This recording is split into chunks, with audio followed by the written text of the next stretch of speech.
We should be live by now, right? Oh, did I just show my streaming key? Nope, we good. All right, guys, what's going on? My name is Luke. Welcome to the channel. The channel is called Mr. Shredder. In this video, so this is episode number 3, I do a recap of the 5 biggest movers from the stock market. So I try to do it every day. My goal is to provide some kind of entertainment value to you all, and if there's anything useful as far as things that you pick up about any of these stocks and the way that they've moved today in the market, maybe how you could use that information to adjust the way that you trade moving forward based on whatever it is we find out, or whatever stock this is. If you think that buying it's a good idea, or selling it is a good idea, or shorting it's a good idea. If you pick up on any of that in this video, I hope that is helpful to you, and get a thumbs up for that. So we'll jump into it. In this video, the premise, I explain this every video, and again, this is the 3rd episode of this, is that I give myself about 10 minutes to review the data from today's market, specifically just the top 5 movers of the day. And then I also look at the top 5 movers from yesterday to see how they did today. So we'll kind of just jump into the raw data. A lot of it for me is just a learning experience, because some of these companies, or really a lot of these companies, I've never heard of before. I assume that a lot of people are in the same boat as me.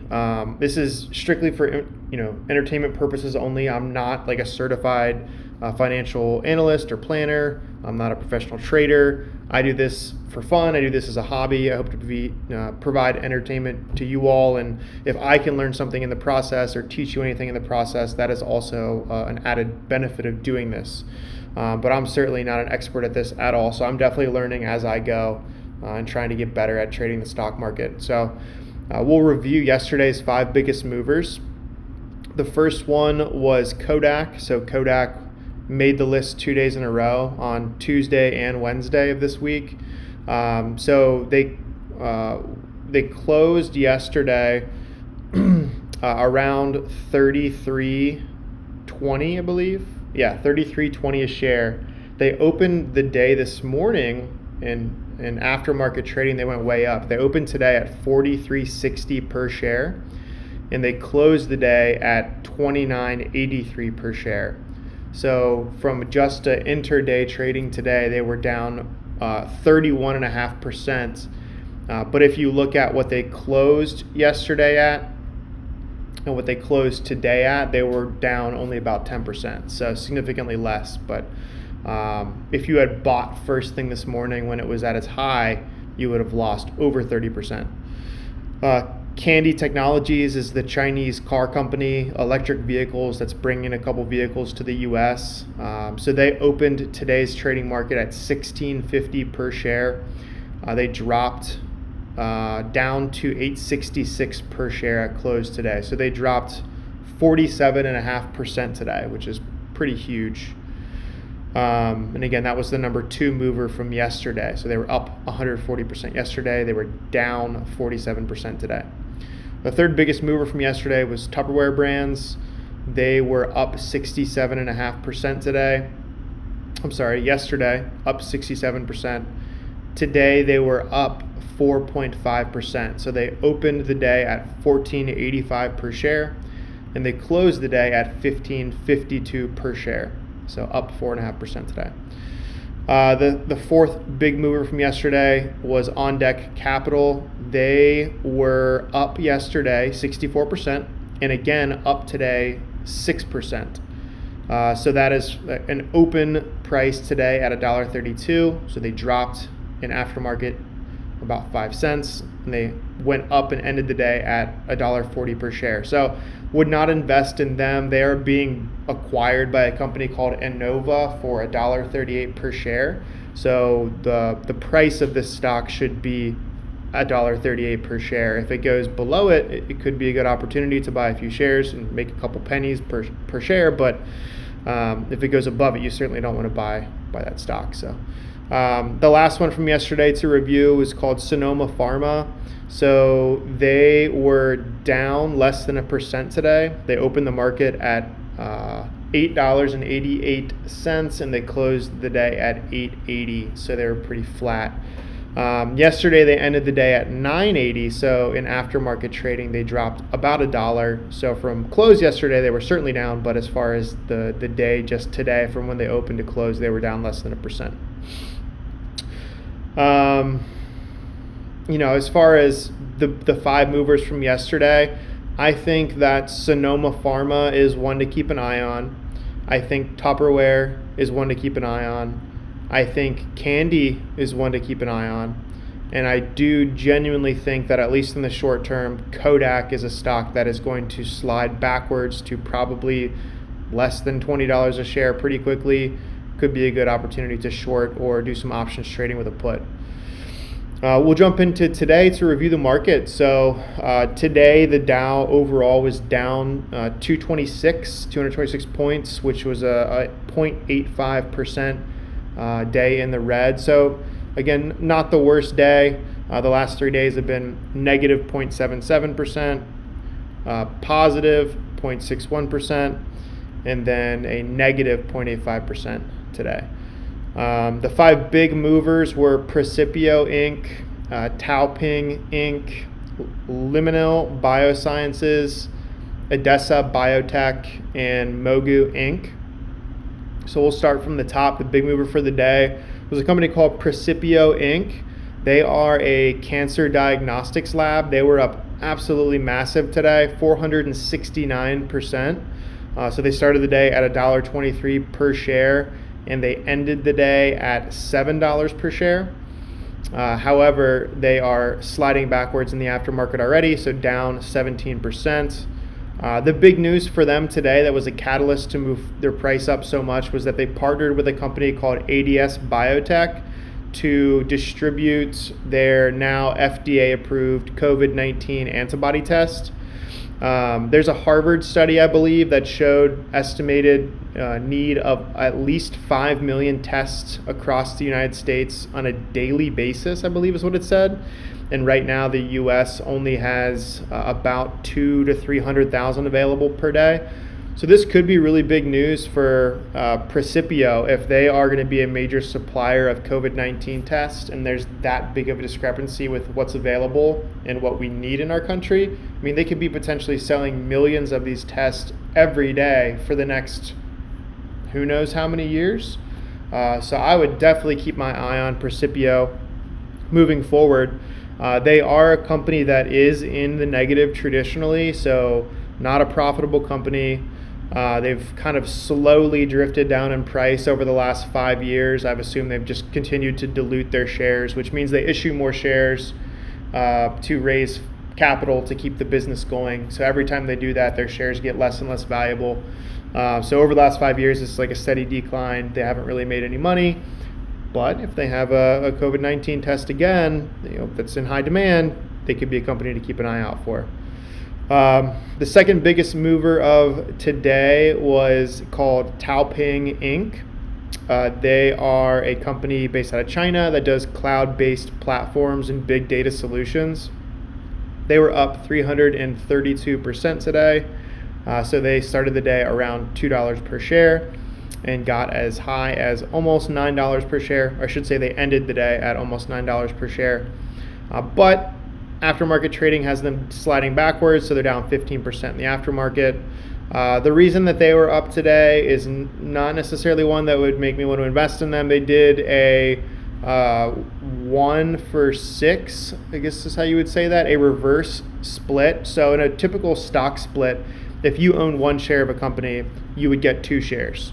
That typically happens if a company's stock price gets extremely high. They want to cut that in half or cut that into a third with a 3-for-1 split. Whatever number they pick is going to be the multiplier to divide their stock price by. So you basically get rewarded with an extra share of stock. The stock price then drops back down. It becomes more appealing because more people can afford to buy a share. If it costs, Tesla numbers, $1,500 per share to buy one share, that may scare away the average investor who doesn't have $1,500 to invest in one share of stock. So a good idea for Tesla would be, let's say they could do a 5-to-1 split. This is hypothetical, this is not going to happen, but that would drop their share price back to $300 per share. Everybody who has one share would now have 5 shares. And then because it only costs $300 per share now, it becomes more appealing for investors to get back into because more people can afford it. Really long-winded explanation because Taoping did the opposite of that. So basically their share price was so low, it was less than $1 per share, that they needed to do a 6-for-1 split. So every reverse split. So every 6 shares that I owned as an investor, Taoping would take that from me and give me back 1 share in return. And what this does is artificially increases the price of the stock instead of decreases the price of the stock. Because their stock price was less than $1 per share, they're going to get booted out of the market, have to maintain that $1 or more per share price to stay in. I don't even know what they're listed in, if it's the NASDAQ or what. But so they did a 1-to-6 reverse split. They did announce that they upgraded some of their smart cloud platform services. I don't know if that was a driving factor, if it was truly just the reverse split that did it. But either way, they were up 332%. They're not a company that earns money. To me, with a 5-year high before this of about $3 per share, I just don't see that this is a company that's going to maintain this level. I would say this is a company that needs to be shorted for sure to make some profit, or again, sell some options, do some puts for it. But it should drop back down to the $1 range, I would say, sometime in the next 6 months. Just guessing. Again, not a stock market expert. This is just entertainment. I'm not giving you advice on how to invest your money. So do not do as I say, but I may look at that myself. So the third biggest mover of the day was called Liminal Biosciences. So they're a biotech company. They do a lot of research and development towards cures, basically, for respiratory, I spelled respiratory wrong, respiratory, liver, and renal disease, specifically rare conditions and conditions, but really just, rare conditions, basically. So they are not a company that's done historically well. They don't really have any, major sales. In fact, they had a negative $200 million in revenue in 2019. I did a bunch of research. I could not really figure out any reason why they would pop. They were up 124% today. So they opened the market at about $10.60. They closed the market at a little less than $24 per share, and they continue to be up in the aftermarket, so up 6% since the market closed. The only news I could find in recently for Liminal was that they were listed on the NASDAQ and the Toronto Stock Exchange. So since listing on the NASDAQ, their trading volume on the Toronto Stock Exchange has been minimal, basically. So they are voluntarily delisting themselves from the Toronto Stock Exchange to just be listed on the NASDAQ. Outside of that, I just didn't see any reason that this stock should pop, and even that news was announced like 2 weeks ago. The last day I think they're trading on the Toronto Stock Exchange is going to be August 5th, so coming up here in about a week. But again, just didn't see anything. I mean, they're a company that's just, they have no positive revenue. They've been on the steady decline in share price for like the last 5 years. I just think it's a short opportunity all day to be able to make some money as the price falls back down to reality. The fourth company, big mover today, was called Edessa Biotech. They were up 88%. So they started the day at $5.21 a share and ended the day at $9.45 a share, so still a pretty cheap stock. They are down 6% in the aftermarket. They are a company who is a biotech company trying to develop a COVID drug. So they just applied with the FDA today, Food and Drug Administration today, to do stage 2 and stage 3 testing for their drug. So with that announcement of the news, their stock price popped 88%. If that goes well, I would say that they're a company to invest in. I don't know how long the tests are going to take, or when we might know if it's going to be an effective drug. So I would say that they're going to be one to keep an eye on. Who knows how long this COVID thing lingers? If this is something that lasts for the foreseeable future, for the next few years of our lives, it could linger on. Who knows? a company like Odessa could be a company that does pretty well if this drug passes. So traditionally speaking, though, they're a company that is a negative earnings per share company, so not making profit. They have been on a slow, steady decline in share price over the last 5 years. So short term, I would say it's a good opportunity to short the stock. Long term, if the test or the study does well and it becomes a drug that we can all use, I would say the price should go up. Mogu Inc. was the last one. They are a Chinese fashion and lifestyle company. They were up 59% today. Started the day at $2.20 per share. Ended the day at $3.50 per share. They're actually up 30% in the aftermarket, so up to $4.50 a share. They blew up this afternoon. They really didn't do much this morning, and then all of a sudden at like 1 or 2 o'clock in the U.S. Eastern time, they started to skyrocket.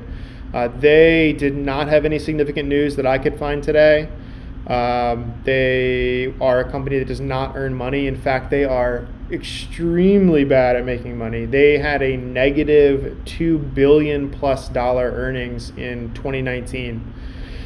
So just not a company that does very well. Again, with no news of why they should go up, I absolutely just feel like this is a company that is a pump and dump. So while it went from 220 to 455, who knows what it'll open up tomorrow morning. I have to think in the short term that this is a company, again, that is a short opportunity. I just don't see it continuing to trend upwards. If it does, maybe it does it for a few days or for a week or two, but after that, it has to come back to reality at some point. With a company that loses $2 billion per year, there's no reason for it to go up that much. So that's just my opinion. I hope you all enjoyed this. I really am finding this very beneficial for me to just be able to dive into stocks and learn. And I guess part of the purpose of this is to try to take some of the legwork out of it for you. So if tuning into this and you can understand, or at least get a little bit better understanding of the 5 biggest movers of the day, why they moved, what kind of patterns can we pick up on? Are these going to be good short-term or long-term investments? Really just anything of value I can do in this video is kind of my goal. And again, for me, I learned from it too. So it's been a good experience so far. Hopefully I'll be back tomorrow for episode 4. If not, everybody have a great Friday and a great weekend. Bye-bye.